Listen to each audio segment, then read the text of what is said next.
ये सब क्या है माँ? तुमसे जो जितने पैसे मांगता है तुम दे देती हो। तुम्हें कितनी बार समझाता हूँ कि हिसाब करके पैसे दिया करो, लेकिन नहीं, तुमसे तो जो जितने पैसे मांगता है तुम दे देती हो, और थोड़ा तो हिसाब लगाना सीखा करो।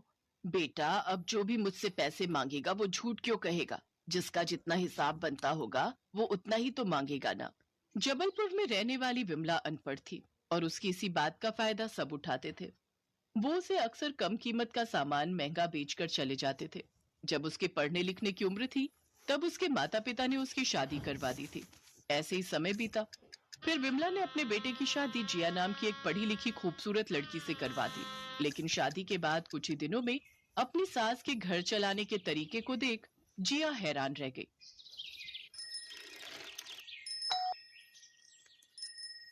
ये लो भैया तुम्हारे दूध के पैसे। अच्छा कम है, ये वाला नोट भी रख लो। अब हो गए क्या पूरे? हाँ माँ जी। तभी वहां जिया आ जाती है। ये क्या माँ जी, आप इसे इतने पैसे क्यों दे रही हैं?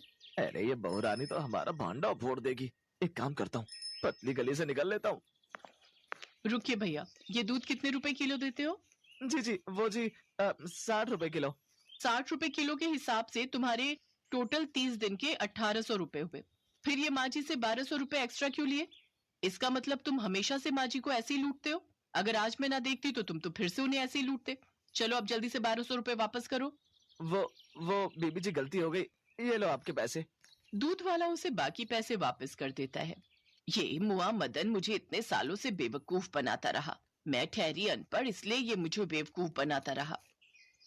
लेकिन अब जिया ने देखा कि ना सिर्फ दूध वाला बल्कि सब्जी वाला, धोबी, वो सभी उसे ऐसे ही लूटते हैं। ये सब देखकर जिया ने एक फैसला किया और अपने पति से इस बारे में कहा, निखिल मैं जानती हूँ तुम्हें ये बात थोड़ी अजीब लगेगी, लेकिन क्यों ना हम माँ जी का एडमिशन स्कूल में करवा दें। वो थोड़ा बहुत पढ़ लिख लेंगी तो कोई भी उनका नाजायज फायदा नहीं उठा पाएगा। तुम पागल हो गई हो क्या जिया? माँ और इस उम्र में पढ़ने जाएगी? अरे लोग क्या कहेंगे? और ये उम्र उनकी पढ़ाई की नहीं है बल्कि आराम करने की है। माँ जी अगर पढ़ लेंगी तो कुछ बिगड़ थोड़ी ना जाएगा, बल्कि वो कुछ सीख पाएंगी और फिर कोई उन्हें बेवकूफ नहीं बना पाएगा।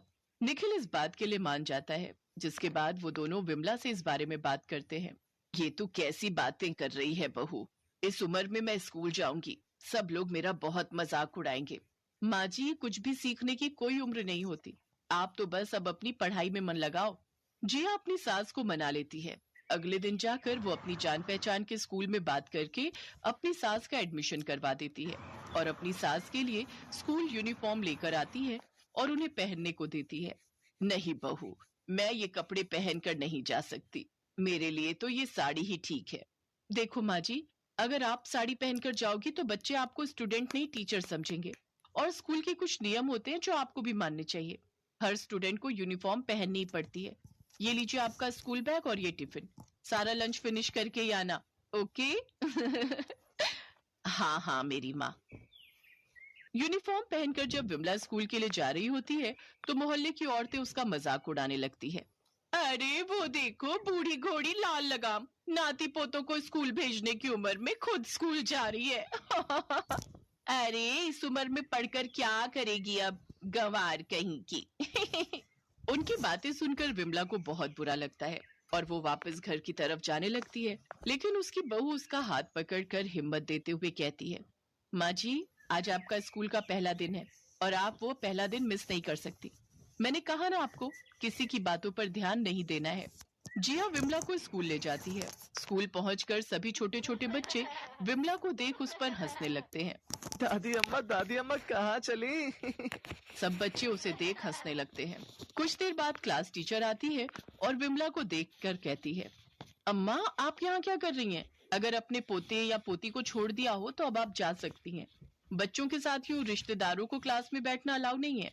मैडम जी, आज मेरा इस क्लास में पहला दिन है और मैं यहाँ पढ़ने आई हूँ। हाँ, पोते पोतियों को कहानी सुनाने और भजन करने की उम्र में आप पढ़ने चली हैं। एक अध्यापिका होकर आप ऐसी बातें कर रही हैं। क्या आप नहीं जानती कि पढ़ाई की कोई उम्र नहीं होती?